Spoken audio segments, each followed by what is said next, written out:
This episode is brought to you by Fox One. Watch all 104 matches of the FIFA World Cup live in 4K for just $19.99 a month with 3 days free.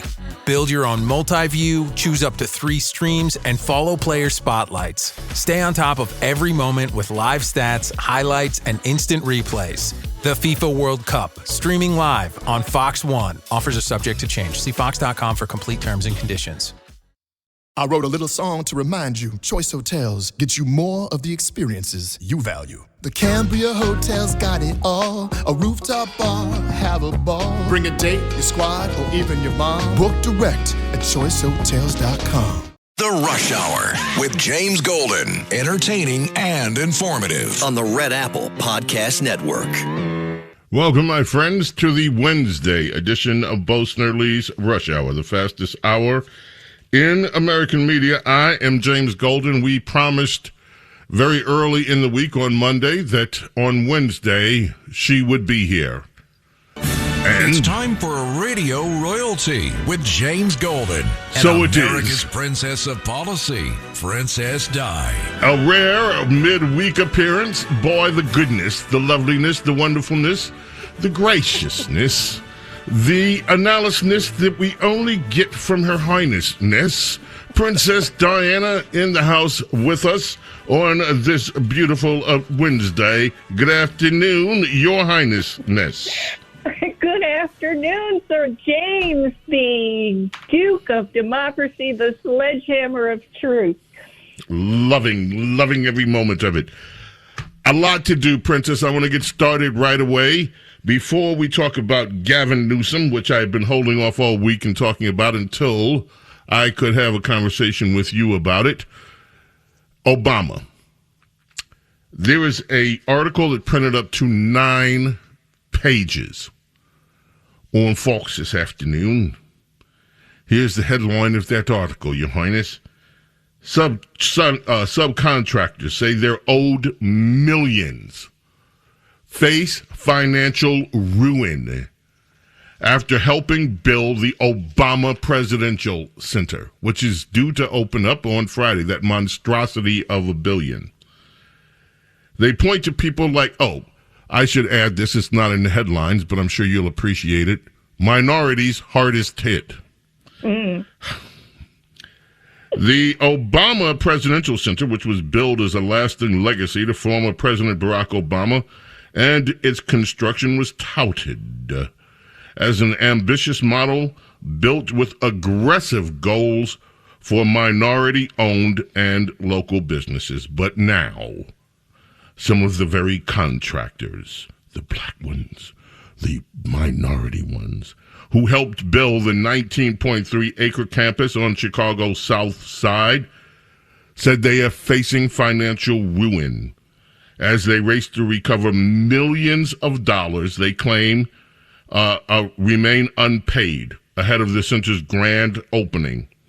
Overall construction costs, reported to be $830 million in 2021, have likely climbed past the $1 billion mark.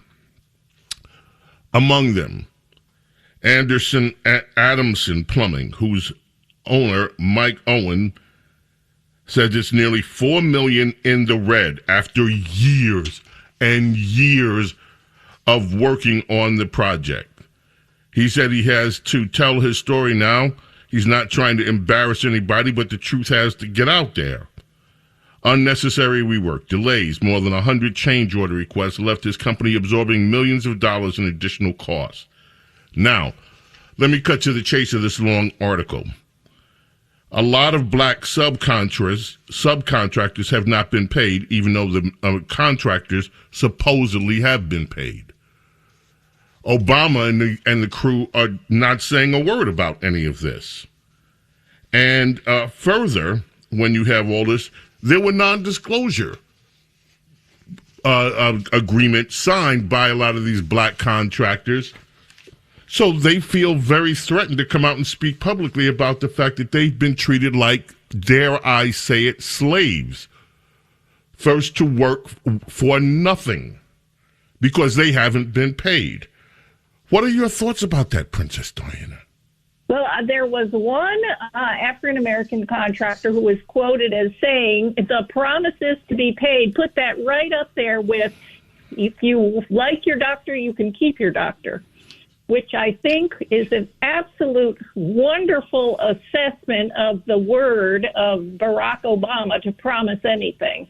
And now, unfortunately, these contractors and their businesses are paying the price. It's a tragedy, and it needs more coverage. This is astounding, and again, some of these companies are likely to go under if they're not going to get. They can't absorb these kind of losses. There have already been layoffs in some of these companies because of them. These are minority businesses not being paid, while Obama and his wife go on television and make nice. It's just it's astounding. Did you see he had an interview where he was basically saying how he is now decided to be more in the background because he's more of a coach instead of a player now on the Democrat part. Yes, because he wanted to emulate the slaveholder George Washington. Yes. Well, he didn't say slaveholder. I'm saying slaveholder. Well, apparently he's emulating the slaveholder George Washington in a number of ways. Apparently. Just saying. Well, I wonder. You know who I have to ask about this? I have to find Adam and ask Adam about this over the weekend. Okay. Good. Now, let's get to it. Fox News report, cut 14. Carlos, please let her fire when ready. Is familiar tell Fox News that the investigation has actually been ongoing since 2025 and that the probe is based on whistleblower complaints related to Newsom and his wife's personal finances. Now, the case is apparently being handled by the U.S. Attorney's Office in Sacramento, and as you pointed out, the governor remains defiant, saying today that the president is, quote, coming after my wife, Jen. In recent days, federal agents have knocked on the doors of family, friends, and former employees. Not because they found a crime, because they're simply trying to find one. They're demanding records. They're abusing the grand jury process, digging through years and years of random documents. So let me say it again. Mr. President, come after me. I'm not going anywhere. And the country is watching. The governor also claims the investigation is intended to undermine any potential White House bid in the future. Now, as for his wife, Jennifer, she's a documentary filmmaker who runs the Representation Project. It's a nonprofit, and it seeks to advance feminism through media production. However, that charity has attracted pay-for-play allegations, with critics claiming that what essentially is happening over in the Golden State is corporations with business interests in California donate to the organization in an effort to gain influence over Newsom. Now, you may be wondering, what about the DOJ? Well, they did not respond to a request for comment with respect to any potential investigation. Will. Okay, Princess Diana, I saw the whole 4-minute rant. And Newsom kept going on and on about how corrupt Donald Trump is, how horrible Donald Trump is, and then went on this spiel like the knight in shining armor about, yeah, you come after me, but leave my family out of it. There seems to be an amnesia, not just with Newsom, but with the entire Democrat Party, about Trump's family being and his businesses being targeted for the better part of 10 years. But that aside, what do we need to know about this Gavin Newsom investigation? Well, he had a completely different tone, if you noticed in this video. He has been doing all kinds of, smarmy and arrogant, making fun of Trump for, a couple of years now. This has a whole different attitude. He looks nervous. He looks anxious. He looks scared. It's basically the point of this is to leave my wife alone. But he does drop a few nuggets of information, which is that his finances are under a magnifying glass by a grand jury. This is a federal grand jury looking at his and his wife's finances, which are a tangled mess.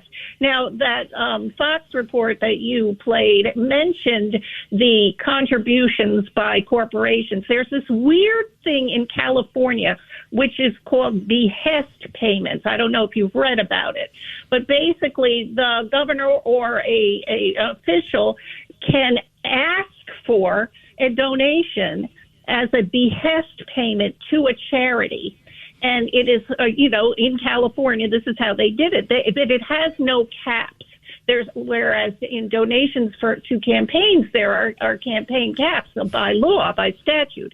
But behested payments, when the request is made to donate to a charity, there's no cap. So there's a lot of funny money going on that are requested donations by the governor and his family that go to quote-unquote charities, which then the money finds its way conveniently back to the campaign. And a lot of these donations are by corporations and individuals who are bidding on state contracts or have business before the state. So there's a lot of this money sloshing around in California, and the DOJ is looking into it. Also, Jennifer Newsom, or Siebel, I don't know how she pronounces it, his wife, has a couple of nonprofits, and then she also has a for-profit entertainment organization called Girls Club Entertainment. I don't know if you've heard of it. Yeah, I have. Create films and documentaries that are sold to schools. The money comes from the schools to her company.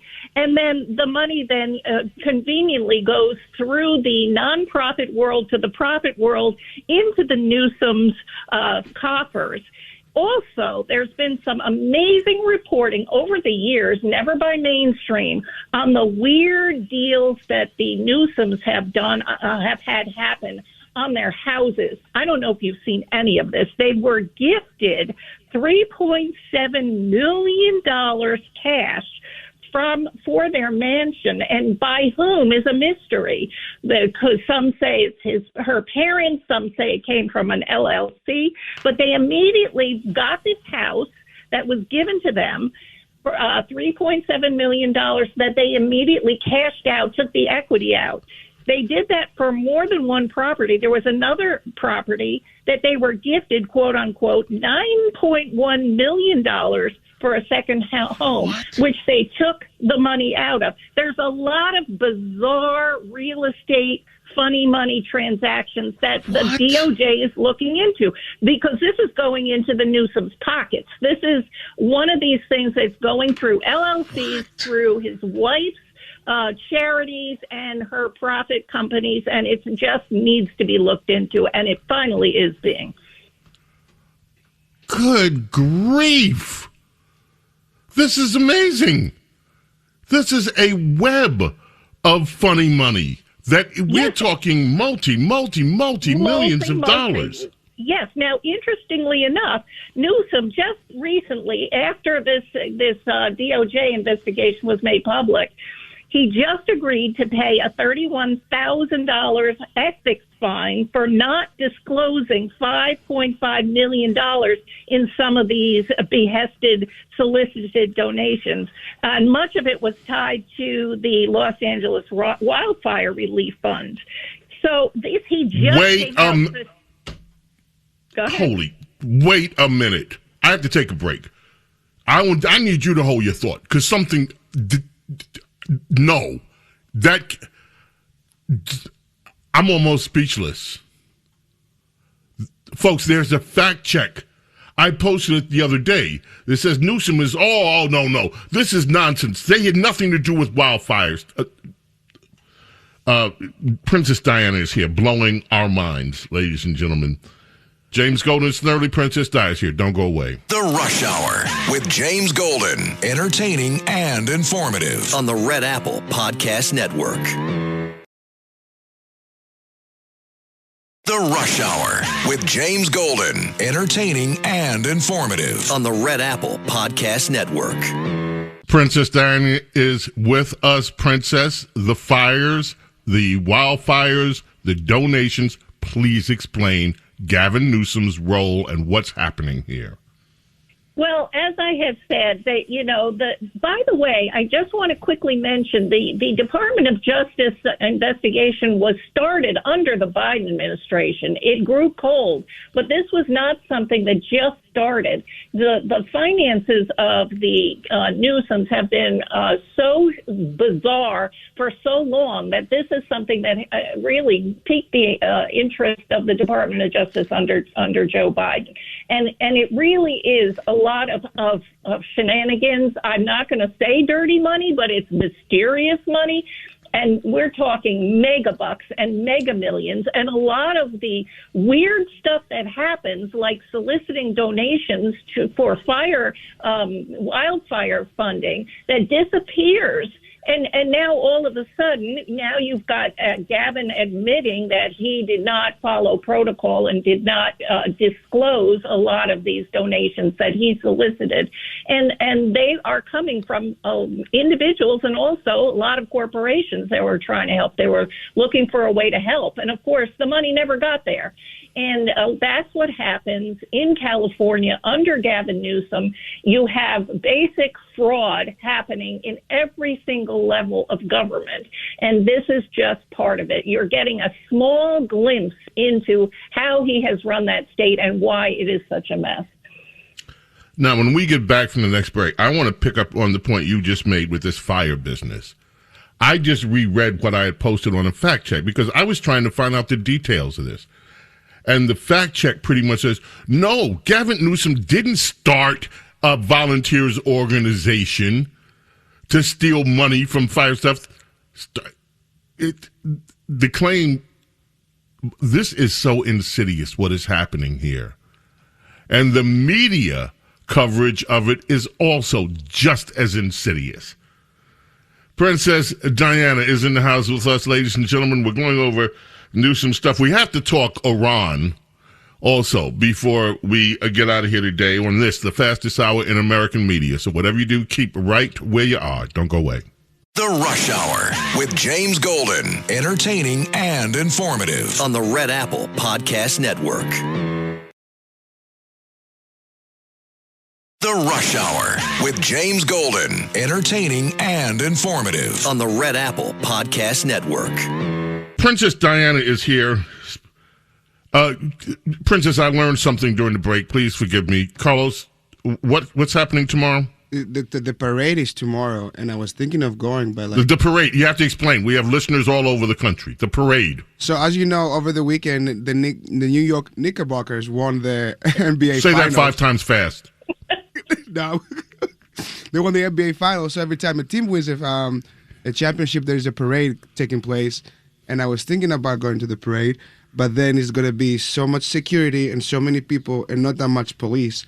And you would need all these credentials or ticket or, as you were surprised, of course, IDs to get into the city. Wait a minute. So I just want to get this straight. Princess Diana, do you believe this?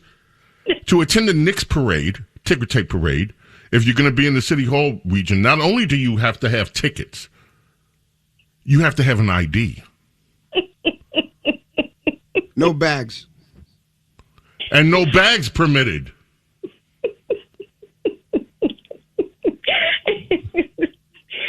Well, I hope everyone is safe. That's it? You have to show up with an ID. You have to show up with no bags. And then you have to get a ticket. And I want to... Now, on this other thing, because we got to move on. Time is short. So I did a fact check because I've been reading, and I'm sure you've seen these on social media too, people alleging that Newsom and his wife took some money and the people that these charities that donated for the fires didn't get any money from these charities. So I did a fact check on it, and it comes up, did Gavin Newsom and his wife create Cal Volunteers to steal money raised by fire aid? No, that's not true. Schwarzenegger created. Nowhere in any reporting I subscribe to the LA Times. I have not seen a story about the same things that you're talking about here with this, what happened with donations to the fire. The whole thing has been unreported largely in the mainstream press. The article you sent me is from the New York Post. But even in the LA Times, you can't find information on this. This is amazing. Well, it is, almost like the Clintons. If you remember, the Clintons' advantage with their funny money schemes, including Whitewater, is they were so freaking complicated. You needed a forensic accounting degree to follow, with the shell corporations and the shell, organizations and money going from place to place hidden and in complex ways that people kind of couldn't follow it. And they just sort of said, oh, well, whatever. And it's the same when I started reading to find out exactly what is known, similar to you. It is, with nonprofits and the money going to profits and this behest California system where you solicit donations for a charity and then somehow then you get some coming back to you. It is very complex, and that is what the DOJ is looking into, because a lot of this stuff just is sketchy and it smells, and especially when you combine it with the weird stuff going on with their real estate deals and their housing deals and their millions that appear out of nowhere and disappear into their pockets. So there's a lot of questions, but it just looks dirty from the outside. And I'm glad it's being examined finally, even though the DOJ under Biden started it. It was bad enough they couldn't ignore it in California, but it just sort of petered out. So I am very happy it's being taken seriously, which is why, as I said, Gavin Newsom has a completely different demeanor now. He is afraid. He knows he's vulnerable, and especially when it comes to the money under his wife's organizations. Okay, moving on. Cut 6. Please, you'll recognize the voice, I think, Your Highness. Here we go. Pretty bluntly, it sounds like you think, from what we know so far, this is a mistake by the Trump administration. We're talking Iran. It's much bigger than a mistake. I mean, when the president took that historic step to strike those nuclear facilities last year, this is the first time in 47 years that an American president had taken the fight directly to the mullahs in Tehran. And America was safer as a result. And the fact that he tried diplomacy for the following year to begin to make progress, and then finally recognized that we just got to take the fight to them, launched Operation Epic Fury. Our military responded brilliantly. But in this moment, the posture that we're getting from the Iranians, but my concern is what appears to be leaking out, these immediate concessions, particularly sanctions waivers right out of the gate that would essentially be a lifeline to the Iranian regime, I think is ill-advised. We ought to keep the pressure on, keep the blockade on, and if need be, let our armed forces get back to work. That was former Vice President Mike Pence.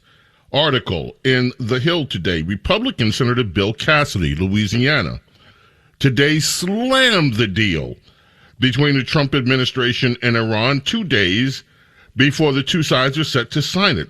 The details that I've seen so far look awful.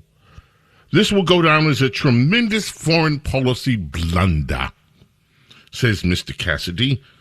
And there was another article in the Hill about Republican senators itching and moaning, not their words, mine, about it. Trump administration unveils sweeping terms of the proposal, including a framework for at least $300 billion in reconstruction and economic development, if they play nice, I think is what the president is saying. Your thoughts on the Iran deal and the critics starting to emerge, Your Highness?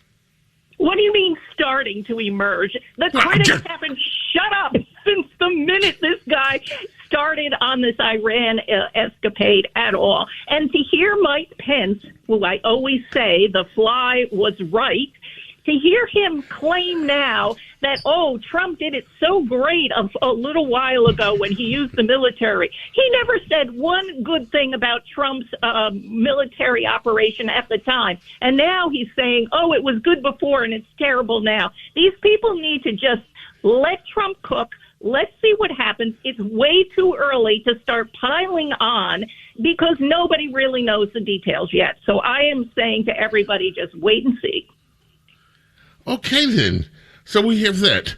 Let's see. Trade deal with India. Trump says this. Oh, I love this one. Play cut one. This is one of the things I think was just so wonderful. Cut one today at G7. We have so many cuts.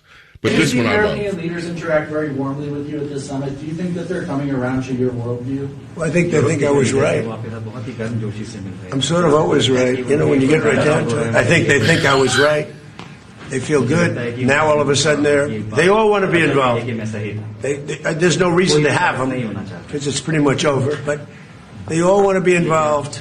He'd be involved if I wanted, but we don't want to waste his time or his people. No, the European leaders, the meeting we had today was just the leaders. I don't even say the European. The leaders that we had met with, in addition to the 7, we had quite a few come in. They all were willing to get involved. Wow. So, and by the way, there's a video floating around when Trump walks in the room. I don't know whether you've seen this. Oh, yeah. You saw it. Tell everybody what that video is. It was amazing. They were all waiting at the table for him. He was a little later, and he walks in, he stops, he looks at the assembled groups in their chairs, and he said, I'm the boss. And then they all chuckle, and then he laughs and smiles, and then he takes his seat, as the boss he is. It was hysterical. I've never seen an American president behave like this. This guy, he's hysterical. Do you remember the first term where he had another one of these international business meetings or leader meetings, and he came in from behind the group and he shoved one of the other prime ministers aside? You remember this? He elbowed him. He practically knocked him over, and he went to the front of the row. It was just very Trumpy. And, of course, the left is just beside itself and is declaring himself the boss because they think that he's a king. He's declaring he's a king. He's never going to leave. They're losing it. But what else is new? It was beautiful. Yes, it was. Okay, Princess Diana, hold on. We've got the clip of the day coming up when we get back. I'm going to have you respond to the clip of the day today. I respond to it every day. Today, Princess Diana's here, so Princess Diana gets to respond to the clip of the day. The Rush Hour with James Golden. Entertaining and informative on the Red Apple Podcast Network. The Rush Hour with James Golden. Entertaining and informative on the Red Apple Podcast Network. My friends, I've just been sent during the break from a highly influential and esteemed member of the medical community an article in Forbes dated October 26, 2025, inside Gavin Newsom's multi-million-dollar business empire. What little bit I have been able to read so far is amazing. And his ties to the Getty world. Greg Rowley was born today, singer, keyboardist, one of the co-founders of Santana. He was there in the beginning, and he then went on to join Journey in later years. He was such a big part of their first wave of success, including the Woodstock Festival and all of it. Happy birthday to the great Greg Rowley, founding member of Santana. It is time. The clip of the day. You want to hear it. It's the clip of the day. Ladies and gentlemen, the clip of the day comes from CNN pollster Harry Enton, and Princess Diana is here to discuss and give us her brief overview of this. It's a rather long clip, but it deals with a lot of information. One Here of the it most is. stunning divides that we have seen. You know, we're talking about polarization in politics. It even comes down to what you believe July 4th actually is. Like, what does July 4th mean to you? Celebrate America, friends and family time. Among Republicans, what do you see? You see the clear majority say it's a time to celebrate America, 65%. Among Democrats, however, the plurality disagree. Look at that. What do you see? Friends and family time at 42% versus just 24% who say that what it means most to them is to celebrate America. So even on the basic question of what July 4th means to you, we have Republicans on one end saying celebrate America, more of them say that, and Democrats on the other end saying that it means more to them to have time with friends and family. What do they say about the flag? Yeah, okay, so what do they say about the flag? Even on the basic level of flag, look at this. Look at how we have an increasing polarization on this issue. We'll display the flag on July 4th, the American flag. Back in July of 2001, look at this. You had 68% of Republicans, 65% of Democrats saying that they would, in fact, display the flag on July 4th. You come over to this side of the screen, Republicans basically are where they were 25 years ago, right? 64%. But look at that Democratic percentage. Absolutely plummeting. Just 27% of Democrats say they will, in fact, display the flag on July 4th. Democrats and Republicans in different camps, even on the simple question of displaying the flag on July 4th, a polarization, a split that simply put did not exist a generation ago. What about the sloganeering about proud to be an American? Okay, what about this idea? Are you proud to be an American? Extremely or very proud to be an American? Again, look at this divide, a growing divide on this question. Back in January of 2001, 90% of Republicans, 85% of Democrats. This was after a very contentious 2000 election, keep in mind, right, with George W. Bush coming into the White House. You come over to this side of the screen in 2026, look at this. Again, the Democratic percentage absolutely plummets to just 29% of Democrats say they're extremely or very proud to be an American. That Republican percentage, the exact same. 90 and 90. The Democratic percentage, what is that? That's basically a third of the level that it was just 25 years ago. I think you're right to point out that this was a time. Princess, what do you think about that?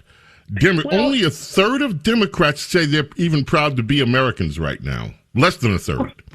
Well, you know, does this surprise anybody? This is something that has been obvious for years, the declining allegiance that the Democrats in general have. It used to be that academia, you could measure it that way, and the media and the elites, but it has really trickled down into your average Democrat voter, which is really a sad and dismaying problem that I think we need to talk about more. How to re-engender a love for your own country has nothing to do with politics, in my view. It shouldn't. It has to do, because presidents come and go, elected officials come and go, but the nation and its people and its history, must endure. And so this is one of the largest problems I think we have as a nation, because we need to be united to face whatever is coming our way in the future, and we need to be united under common values that we have held for since the beginning of our nation. And so this is a wake-up call. I think people need to be aware of it, and we need to speak with our Democrat friends and neighbors and convince them and give our view inspirationally of why this is the greatest country in the world and has ever been. And one of the things that's happened this week that has been inspiring to me has been the European visitors who have come to watch the soccer matches and have traveled around, because the games are not just in one big city. And they have traveled, a lot of them have done cross-country treks to follow their teams, and they have discovered America, not the America of the media, not the America of academia, but the American people and our food and our culture and our general, wonderfulness. And they are so excited to see the real America that they did not know was there. And so we can celebrate with them, and it needs to be reflected back to the rest of us how great our country is. Wow. I love it, Princess. That is just so awesome. Princess, thank you for joining us today. What a treat it is every time you come on this program. Thank you so much. It is always a treat to speak with you, Sir James. Thank you. Wow. Ladies and gentlemen, thank you, by the way, to Darren, my good friend Darren Bronson, who made sure I was aware of what had happened, and I wasn't until he texted me. Walt Parazater passed away. Walt Parazater is one of the co-founders of Chicago. He was the flutist, the saxophone player. He passed away at age 81. He played with Chicago for over 50 years. For most of the 50-year run that Chicago had. And they're still playing. He was the only horn player, saxophonist, and he's often credited as the person whose idea was to get the horn section. Just great. Passed away age 81. The music lives forever. May God bless, protect each and every single one of you, your families, your loved ones. Love and gratitude for your being here with me, my friends, allowing me to be with you. God willing, back tomorrow for the Thursday edition of Bo Snerdley's Rush Hour. Until then, I bid you adieu. Bye. Thanks for listening to Bo Snerdley's Rush Hour. You can hear Bo Snerdley's Rush Hour weekdays at 4 on 77 WABC. If you like the podcast, share it with your friends and listen anytime at WABCRadio.com and download the WABC Radio app. Hit that subscribe button on all major podcast platforms. Plus, follow WABC on social on Instagram, TikTok, Facebook, and X. See you next time for a new episode so you never have to wonder. What the heck is going on here?